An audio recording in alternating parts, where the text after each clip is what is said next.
Olá, vamos dar sequência às nossas aulas sobre o procedimento comum ordinário.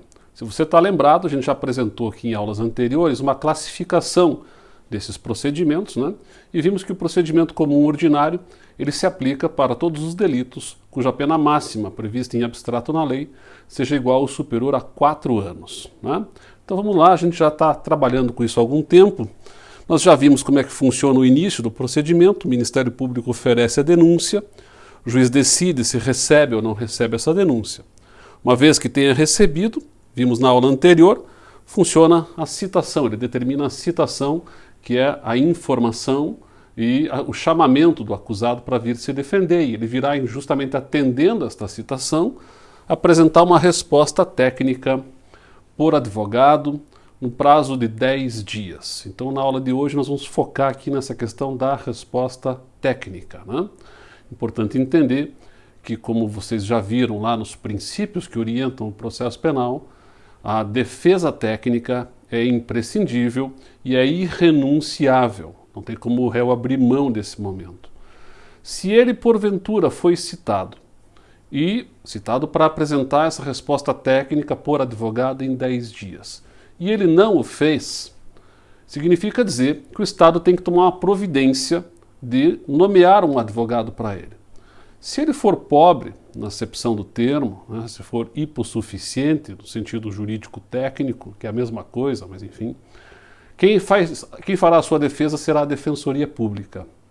Agora, se ele tem condições econômicas e não apresentou, o juiz pode nomear um defensor dativo e depois arbitrar honorários ao final, certo? O fato é que sem advogado não é possível seguir, né? Não tem como fazer com que o rito siga sem que o réu tenha garantido, assegurado uma defesa técnica.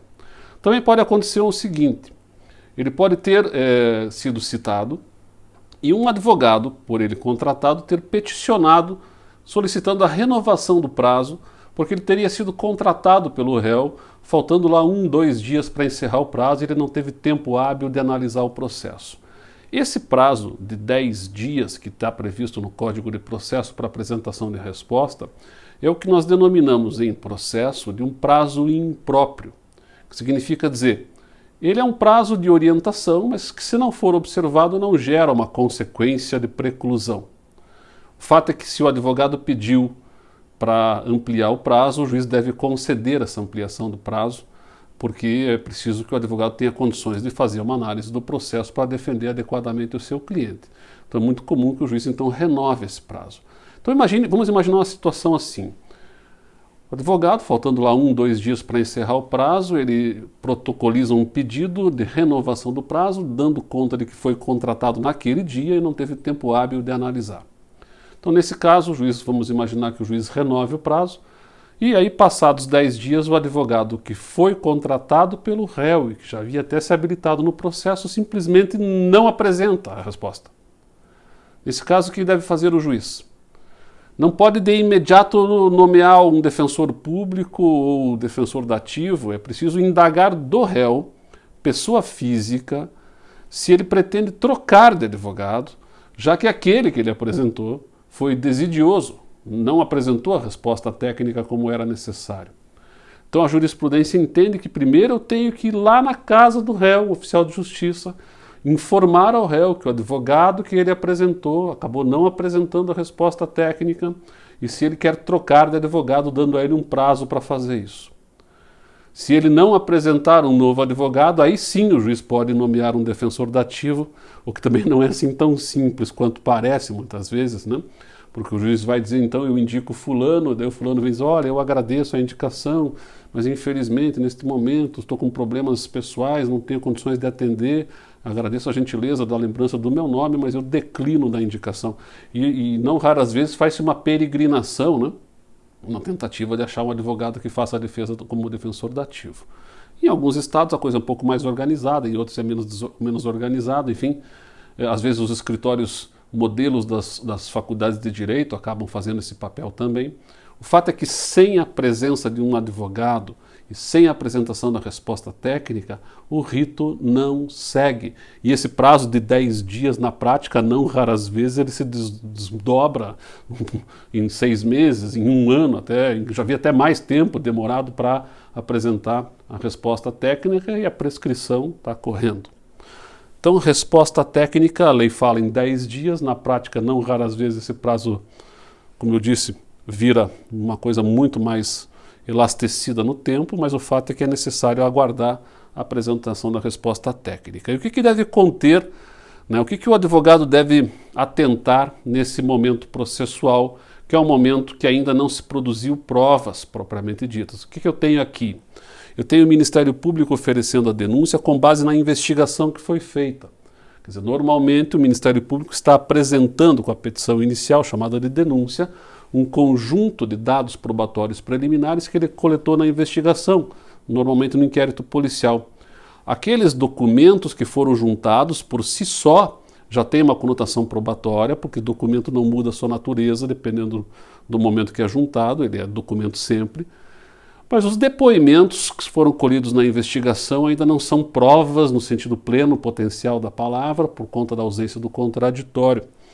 Os depoimentos colhidos na investigação só serão provas depois que foi feita uma instrução probatória em juízo, agora sim observado o contraditório e ampla defesa. Então ele tem um conjunto de atos de investigação que, enfim, dão suporte ao fato narrado na denúncia, não se produziu prova ainda, e eu posso atacar esta denúncia por diferentes ângulos, mesmo antes da produção da prova. Então vamos aqui no artigo 396-A do Código de Processo Penal, introduzido com a reforma de 2008, e a redação hoje está nos seguintes termos. O acusado poderá, 1. Arguir preliminares. Vamos entender isso aqui. Eu vou voltar uma tela. As preliminares normalmente deveriam ser discutidas entre o oferecimento da denúncia e a decisão de recebimento, porque são preliminares ao mérito. Normalmente estão relacionadas à falta de condições da ação ou o não preenchimento dos pressupostos de validade da petição. Então eu posso discutir ou ausência de condições da ação ou nulidade. O correto era discutir isso entre o oferecimento e a decisão de recebimento. Como eu já expliquei em aulas anteriores, a legislação ficou toda truncada, né? Esta decisão de recebimento aqui na redação originária do projeto de lei que promoveu uma alteração no rito em 2008, ela não existia, ela foi introduzida depois e a coisa ficou um pouco descompassada, né? Então a resposta técnica está falando em preliminares, sendo que, em alguma medida, o juiz já decidiu sobre essas preliminares antes mesmo de você atacá-las ali. De qualquer forma, pode acontecer do juiz, diante da tua provocação, tomar uma outra decisão relacionando aos argumentos que você sustentar aqui. Depois, diz que é possível alegar tudo que interesse à sua defesa. Esse artigo 396-A, ele tem que ser lido conectado ao 397. Porque o que vai acontecer no momento imediatamente seguinte à alegação de defesa técnica é que o juiz vai se debruçar sobre essas questões, reapreciando a denúncia e a defesa e também, eventualmente, os documentos que foram juntados aqui, né, as justificações aqui no sentido de serem juntados elementos de prova, declarações prévias colhidas em processo de justificação na esfera civil, especificar provas pretendidas e arrolar até 8 testemunhas. O juiz vai reavaliar isso tudo aqui e vai tomar uma decisão que pode levar a uma absolvição sumária. A absolvição sumária significa dizer, antes mesmo de produzir qualquer prova, eu vou absolver. Eu nem vou perder meu tempo produzindo prova porque está muito claro que não há um crime aqui. Como é que eu sei? Eu sei só analisando o que o promotor apresentou com a petição inicial e o que o advogado está apresentando aqui na defesa do réu. Só com esses dados, antes mesmo da produção probatória testemunhal, eu tenho condições de dizer que este processo não deve seguir, que eu devo absolver o réu sumariamente aqui. Isto é novo no direito brasileiro, neste rito, nós não tínhamos essa possibilidade até 2008, e de 2008 para cá isso se introduziu no direito brasileiro. Vamos dar uma lida então no 397. Após o cumprimento do disposto no 396-A, defesa apresentada em resposta técnica por advogado, o juiz deverá absolver sumariamente o acusado quando verificar 1. A existência manifesta de causa excludente de ilicitude do fato. Então veja, para absolver sumariamente, antes mesmo da produção da prova, é preciso que todos os elementos de convicção que foram ali catalogados, né, seja pelo promotor, seja pelo advogado na resposta, permitam dizer, sem a menor sombra de dúvida, que naquele caso concreto eu tenho uma excludente de ilicitude assim escancarada. A jurisprudência usa uma expressão extreme de dúvidas, quer dizer, sem a menor sombra, extreme aqui com S, tá? Não é extreme, né? Não é extreme games, né? É extreme com S de dúvida, quer dizer, sem a menor sombra de dúvida. Então você tem uma situação na qual o conjunto de elementos que foram catalogados até ali permitem dizer, desde logo, sem a necessidade de eu produzir provas testemunhais em juízo, que não há um crime porque há escancarado uma excludente de ilicitude, uma legítima defesa, um estrito cumprimento do dever legal, estado de necessidade ou exercício regular de direito. Outra possibilidade de absolvição sumária, diz aqui o 397 no inciso 2º, é se ficar evidenciado, né, a existência manifesta de causa excludente de culpabilidade do agente, salvo inimputabilidade. Veja, causa manifesta, existência manifesta de causa de excludente de culpabilidade. Culpabilidade eu estou trabalhando lá com inimputabilidade, que pode ser menoridade, ou incapacidade de compreender o caráter ilícito do fato e determinar-se de acordo com esse entendimento por doença mental ou desenvolvimento mental incompleto ou retardado. E eu tenho também outras questões aqui na discussão de culpabilidade, né? Potencial consciência da ilicitude, né? Posso ter uma situação ali na qual fique muito claro que o sujeito não tinha a menor condição de compreender o caráter ilícito do fato e compreender que aquilo que ele estava praticando ali era um delito, ou inexigibilidade de conduta diversa ou exigibilidade de conduta conforme o direito. E eu tenho também uma possibilidade de discutir esse tema. Salvo inimputabilidade aqui. Inimputabilidade, se for menoridade, não tem discussão. É um documento civil, uma certidão de nascimento que foi juntada aqui na defesa, dizendo, espera um pouquinho, meu cliente tem 17 anos, como é que você está acusando ele? E aí, diante desse documento, não tenho o que discutir. Eu posso absolver por inimputabilidade neste ponto. O que está dizendo a lei aqui é que eu não posso absolver por inimputabilidade, porque para absolver por inimputabilidade relacionada a uma doença mental, eu teria que fazer toda uma discussão prévia, se houve ou não houve um comportamento, se esse comportamento era atípico, se ele era ou não era ilícito, se eu tenho ou não tenho um injusto penal e, mais do que isso, se eu tenho provas de que o injusto penal foi realizado por aquele réu. Prova da autoria, prova de materialidade, de autoria, de tipicidade e de ausência de excludente de ilicitude. Tudo levaria à condenação, certo? Só não estou condenando porque ele é inimputável.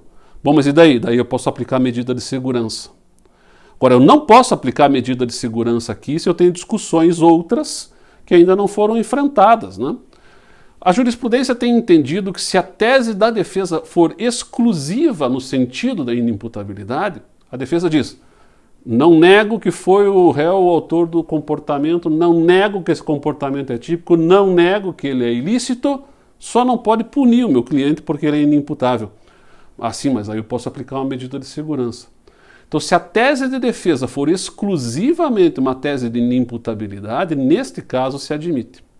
Agora, se para chegar na discussão de inimputabilidade eu vou ter que primeiro enfrentar elementos probatórios de autoria, tipicidade, ilicitude, enfim, aí primeiro eu vou ter que produzir a prova. Se tudo fosse no sentido de condenar, só não condeno porque é inimputável, aí posso aplicar a medida de segurança, certo? Então essa é a ideia do inciso 2º. Também posso absolver sumariamente se o fato narrado evidentemente não constitui crime, se a conduta é atípica. Eu estou imputando um fato como membro do Ministério Público ao sujeito e, no entanto, esse fato ele não é crime de forma escancarada, não tem nem o que discutir. Por exemplo, eu me lembro de um caso em que um vereador de um município do interior foi acusado de praticar um crime de peculato de uso de bens e serviços públicos. O que aconteceu no caso concreto? O vereador no interior do Paraná, pegou os funcionários da Câmara e chegou para eles e disse assim, olha, de hoje até uns 10 dias ninguém vai trabalhar na Câmara, eu quero todo mundo na minha fazenda, está na hora de colher o milho, e eu quero mais, eu quero que vocês passem na prefeitura, peguem o trator da prefeitura e se dirijam à minha fazenda. Enquanto eu não fizer toda a colheita do milho, ninguém trabalha na Câmara. Bom, isso foi investigado, foi catalogado com elementos probatórios levados ao Ministério Público e o promotor não teve dúvida, denunciou. Acontece que essa conduta é atípica. Eu não tenho tipificado no Código Penal a figura do chamado peculato de uso. Eu tenho peculato apropriação, peculato desvio e peculato furto. Mas eu não tenho peculato de uso, salvo para o prefeito, né? O prefeito tem lá um decreto-lei 201 de 1967. Se o prefeito tivesse feito a mesma coisa, para ele tem uma figura penal específica no decreto-lei 201 de 67, mas é só para o prefeito. Qualquer outro funcionário público, no caso o vereador, que pratique o mesmo comportamento, a conduta é atípica. Não que não seja um ilícito, é um ilícito, só que é um ilícito civil, político e administrativo, não penal. Então, se o fato que está narrado é esse, bom, o advogado vem aqui e diz, espera um pouquinho, esse fato aí não é crime. Então, eu quero que absolva sumariamente o meu cliente com base no inciso 3º do 397, certo? E se tiver alguma questão que envolva causa extintiva da punibilidade, prescrição, morte do agente, uma lei de anistia, né? As causas extintivas de punibilidade previstas lá no artigo 107 do Código Penal. Então é muito importante, eu chamo a atenção, né, que vocês como advogados, como advogadas, no momento de fazer essa defesa, estejam ligados que o argumento que você vai usar aqui tem que ter uma relação com a possibilidade de uma absolvição sumária. É um momento importante, não dá para perder uma chance de absolver sumariamente aqui, evitando até que se produza provas, né? Pôr o fim do processo no seu nascedouro, tá? Bastante importante, então, de estar atento, né? Quando você fala que alegar tudo que interessa à sua defesa, é no sentido de tentar obter uma absolvição sumária de imediato. Tá legal? Então, na aula de hoje a gente fica por aqui. Próxima aula a gente segue ainda tratando do rito. Tem mais algumas questões importantes para ver, né? Como é que vai funcionar aqui a questão do juiz das garantias, até onde vai a competência dele e a audiência de instrução e julgamento propriamente dita. Certo? Então, por hoje é isso. Um abraço, até a próxima.